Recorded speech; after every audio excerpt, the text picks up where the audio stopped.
नमस्कार बच्चों, आज हम कक्षा 7 महाभारत के चौथे पाठ अम्बा और भीष्म का अध्ययन करेंगे। प्यारे बच्चों, पिछले पाठ भीष्म प्रतिज्ञा में आपने देखा कि भीष्म ने अपने पिता का विवाह सत्यवती के साथ करा दिया और सत्यवती के 2 संतान हुई, चित्रांगद और विचित्रवीर्य। अब उसके आगे सत्यवती के पुत्र चित्रांगद बड़े ही वीर और स्वेच्छाचारी थे। एक बार किसी गंधर्व से उनका युद्ध हुआ और वो युद्ध में मारे गए, लेकिन उनके कोई संतान नहीं थी, इसलिए उनके छोटे भाई विचित्रवीर्य को राजगद्दी पर बिठाया गया। लेकिन विचित्रवीर्य की उम्र उस समय बहुत कम थी, इसलिए उसके बालिग होने तक राजकाज भीष्म ने ही संभाला। अब जैसे ही राजकुमार युवा होने लगा, भीष्म को उसके विवाह की चिंता होने लगी और जब भीष्म को पता चला कि काशीराज अपनी कन्याओं का स्वयंवर कर रहे हैं, तो भीष्म बड़े खुश हुए और उन्होंने स्वयंवर में भाग लिया। जब वहां गए तो दूसरे राजकुमारों ने सोचा कि भीष्म ने तो प्रतिज्ञा कर रखी है ब्रह्मचारी रहने की, शादी नहीं करने की, तो ये शायद देखने आए होंगे। लेकिन जैसे ही उनका नाम स्वयंवर में सम्मिलित होने वालों में पुकारा गया तो सारे राजकुमार हताश हो गए, निराश हो गए और भीष्म पर तरह तरह की फब्तियां कसने लगे, व्यंग्य करने लगे कि ये भरतवंशी भीष्म बड़े बुद्धिमान हैं, बड़े वीर हैं, इनको विवाह की क्या जरूरत है, क्या इन्होंने जो प्रतिज्ञा की थी वो क्या झूठ थी इनकी, या इनका मन लालायित हो रहा है। तरह तरह की मजाक उड़ाई, उनकी बहुत मजाक उड़ाई। और यहाँ तक कि जो 3 राजकन्याएं थी काशीराज की, अम्बा बड़ी, अम्बालिका और अंबिका, इन तीनों ने भी भीष्म की तरफ से दृष्टि फेर ली और उसकी अवहेलना सी या उसका तिरस्कार सा करते हुए वो आगे बढ़ गई। ये तिरस्कार भीष्म सह नहीं पाए और उन्होंने बलपूर्वक तीनों कन्याओं को अपने रथ पर बिठाया, सभी राजकुमारों को परास्त किया और उनको लेकर चल दिए हस्तिनापुर की ओर। लेकिन सौभ देश का जो राजा था शाल्व, ये बड़ी जो बेटी थी काशीराज की अम्बा, ये सौभ राज शाल्व को मनी मन अपना पति मान चुकी थी। तो इसने बहुत पीछा किया रथ का और दोनों का बहुत युद्ध हुआ, भीषण युद्ध हुआ भीष्म और शाल्व में। लेकिन शाल्व को हरा दिया भीष्म ने और इन कन्याओं के कहने पर उसको जिंदा छोड़ दिया। फिर वो ये अपने तीनों कन्याओं को लेकर हस्तिनापुर पहुंच गए। वहां जाकर विचित्रवीर्य की शादी की पूरी तैयारियां की गईं। जब कन्याओं को विवाह मंडप में ले जाने लगे तो बड़ी कन्या अम्बा भीष्म से एकांत में जाकर कहती है, गांगे, मैं मनी मन सौभ देश के राजा शाल्व से प्रेम करती हूँ, मैं मन में उन्हें अपना पति मान चुकी हूँ। इसके बाद अब आपकी इच्छा है, मेरे बारे में जो भी निर्णय लें ठीक है। तो अम्बा की बात भीष्म को जची, उसने सारे प्रबंध करके अम्बा को सकुशल सौभ देश भेज दिया राजा शाल्व के पास।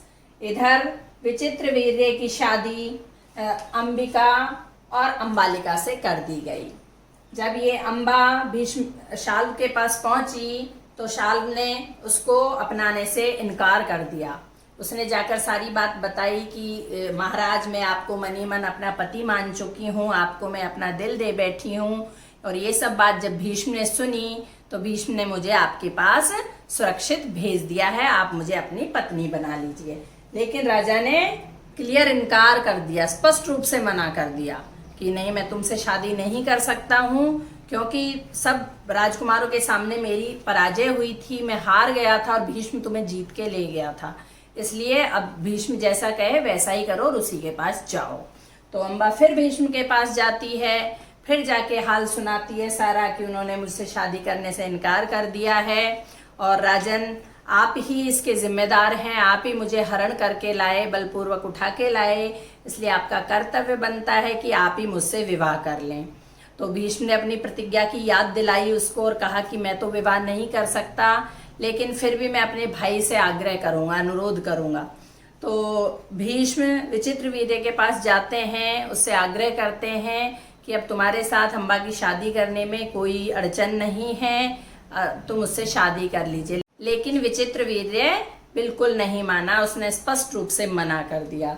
फिर भीष्म ने कहा कि अम्बा तुम्हारे लिए यही उचित है कि तुम एक बार फिर से जाओ और महाराज शाल्व से प्रार्थना करो, अनुरोध करो, वो तुम्हें पत्नी बना लेंगे।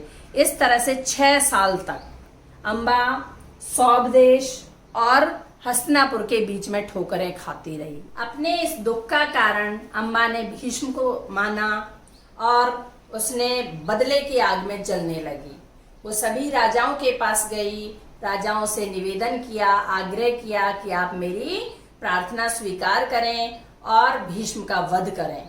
लेकिन राजाओं में इतना साहस नहीं था, वो तो भीष्म के नाम से ही घबराते थे, नाम से ही डरते थे, इसलिए सबने मना कर दिया। तो क्षत्रियों से निराश होकर के अम्बा ने ब्राह्मण तपस्वियों की शरण ली।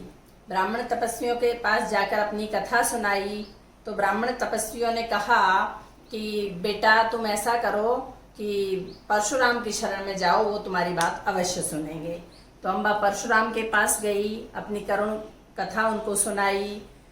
सुन करके परशुराम का दिल पिघल गया और वो तैयार हो गए उसकी बात मानने को, और वो हस्तिनापुर चले गए। हस्तिनापुर जाकर के भीष्म को युद्ध के लिए ललकारा। दोनों में भयानक युद्ध हुआ। युद्ध 3-4 दिन तक चलता रहा, लेकिन हार जीत का कोई निर्णय नहीं हो सका।